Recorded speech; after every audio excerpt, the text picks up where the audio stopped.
Hello, happy Thursday, and if not a happy Thursday, it's certainly a memorable Thursday because today I am officially finished my English degree. If you didn't know, for the past 3 years I've been studying English literature, and I just submitted my final essays and everything is done and out of the way and waiting to be graded, which basically means that I own a lot of books that I don't need to own anymore. I've been sorting through all the books that I've accumulated. I don't actually have that many. My first year and second year books, I sold those when those years were over to younger people who needed them.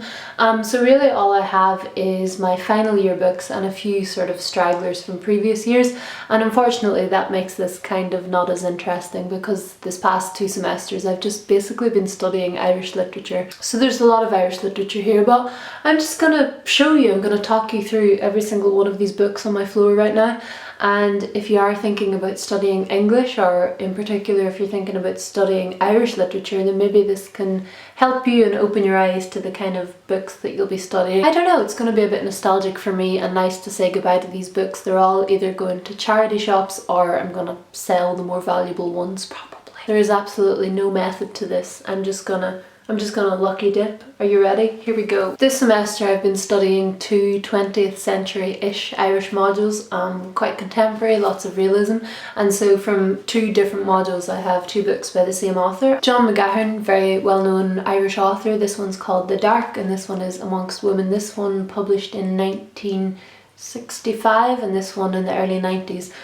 So a long career. These are quite bleak sort of realist text set in Ireland about Irish families. Right here I have a vintage classic. This is Elizabeth Bowen's The Heat of the Day. I did not finish this book. This absolutely rings no bells for me. This was from last year, from my 19th century Irish module, and I vaguely remember it had something to do with a soldier, a mother and her son was a soldier, but I definitely did not finish this book. And I'm probably not going to. This one is a straggler, that's upside down. This one is a straggler from my Renaissance literature class from last year.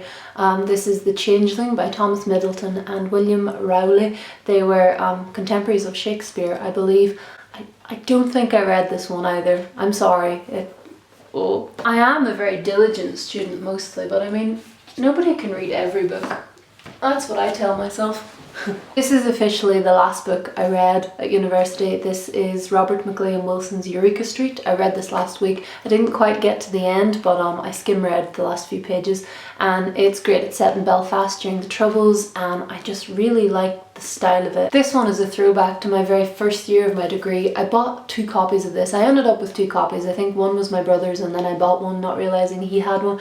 Anyway, so I got rid of one and this is my second copy, and it's Cormac McCarthy's The Road, which was made into a movie and it's very famous and it's so unbelievably bleak. My god, this book is just miserable and I love it. I love it. I absolutely love it.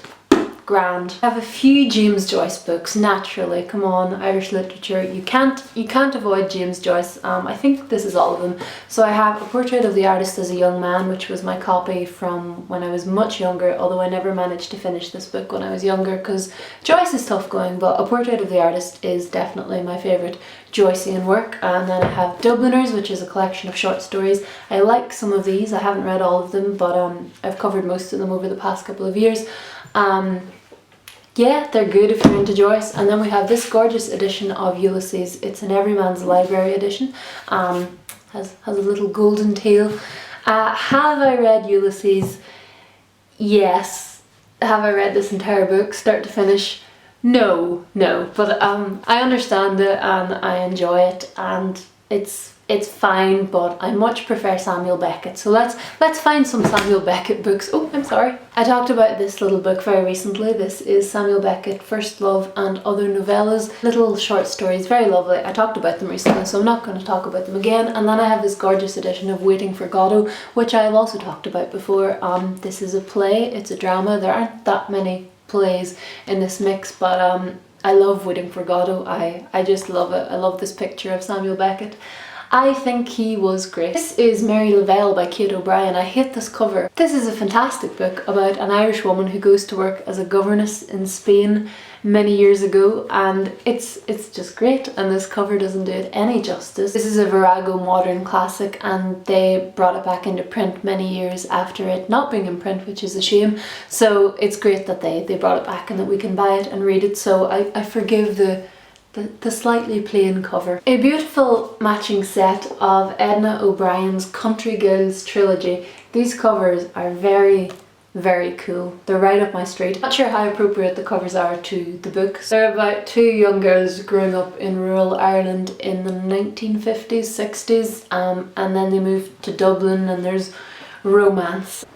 Another little throwback, this is Henry James's The Turn of the Screw. I read this in first year, but then I had to read it again for an adaptation type module I had last semester. Basically I studied loads of period dramas on screen and in text, and there's a TV version of The Turn of the Screw which stars two of the actors from Downton Abbey actually, so I had to reread this book and I just love it. It's a little Gothic horror, chilling, freaky children. Look at those freaky children. So this is great. I'll probably hold on to this. Bram Stoker was an Irish author. People tend to forget that. And this is Dracula. I love Dracula. It was fantastic to study. I have Bernard Shaw's John Bull's Other Island, which is a play. It's very Irish. And another drama, this is J.M. Synge's The Playboy of the Western World, which is very famous. We have a collection of poems by James Clarence Mangan, who was an Irish author and wrote about the Great Famine, among other things, but that's what stands out for me. And then we have Oscar Wilde's The Complete Short Stories. I like this cover. Some incredible short stories in here. I love Oscar Wilde, and I'm really glad I got to study not just his more well-known works, but some short stories, and ones for children as well. How cute, children! Another vintage Bowen, another Elizabeth Bowen. This is The Last September. I read more of this than The Heat of the Day, but still not as much as I probably should have. Sheridan Le Fanu's Uncle Silas. Is that not the most terrifying book cover you have ever seen? This is like a gothic kind of big, dark, Gothic house full of secrets and family feuds, but it's also very Irish. Sheridan Le Fanu's short stories In a Glass Darkly I've talked about before in this channel. I'm very fond of them. My favourite one from this collection is called Green Tea, and it warns against the perils of drinking too much green tea and what can happen if you do, and that's a reminder that I need in my life sometimes. Thank you, Sheridan. So many Irish authors. This is How Many Miles to Babylon by Jennifer Johnson. Jennifer Johnson is one of Ireland's best known recent novelists. She's an elderly woman now, but she's been writing since the 70s, and she's published some really good sort of historical based Irish fiction. She has Troubles books, and this one is World War I. This is W.B. Yeats' Selected Poems. I think I stole this book from my brother, I'm not sure, but always good to have an anthology of Yeats nearby if you're studying Irish literature, just for inspiration if nothing else. Going back to my sort of period drama class, I got to study Jane Eyre on screen and in text, so I got to buy my third if not fourth edition of Jane Eyre. This is the Oxford World's Classics. This is Heart of Darkness by Joseph Conrad. I studied this last year. It was fine. I'm glad I read it. It's a very famous book. This is the Norton Critical Edition, which are always very informative but usually very unattractive. It's a horrible colour.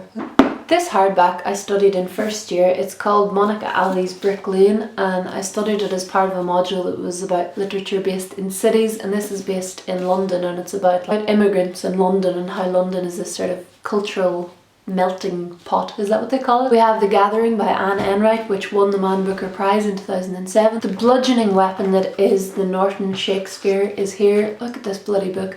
All of Shakespeare's plays are in here.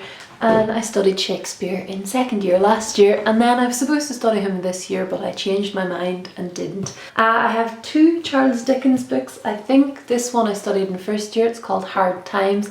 Not one of his better known ones, and probably rightly so. And then there's Nicholas Nickleby, which I studied last semester for that period drama. module. Flann O'Brien's The Third Policeman is one of my favourite books that I've read over the past year for an Irish class. I love this book and I probably will not be getting rid of it. This is Good Behaviour by Molly Keane. I flipping love this cover. It's loads of rabbits, but they're not supposed to be cute, they're supposed to be disturbing and maybe dead, I'm not sure. This is great. It has one of the most unreliable narrators that I've ever read, and it's set in the 20s, and it's just very funny and very clever and all the good things. Finally, I should have sort of hyped this up and had Ulysses at the end or something, but anyway, I have 2 books by Mariah Edgeworth. I have The Absentee and then Castle Rackrent and Ennui, which are 2 separate texts that are in this particular book. Very famous female Irish author, and hopefully you've been pleasantly surprised at how many female authors that I just named, because female writers are very important within the Irish canon, very important to particular genres within Irish writing, and Mariah Edgeworth was one of the first, certainly. And that's it. Thank you so much for watching. Sorry if this was long. I hope it was helpful. I will see you soon. Do you know what the internet loves? Lists. Do you know what I love? The internet. Here's a list. Here are my top 5 favourite female characters from books of all time.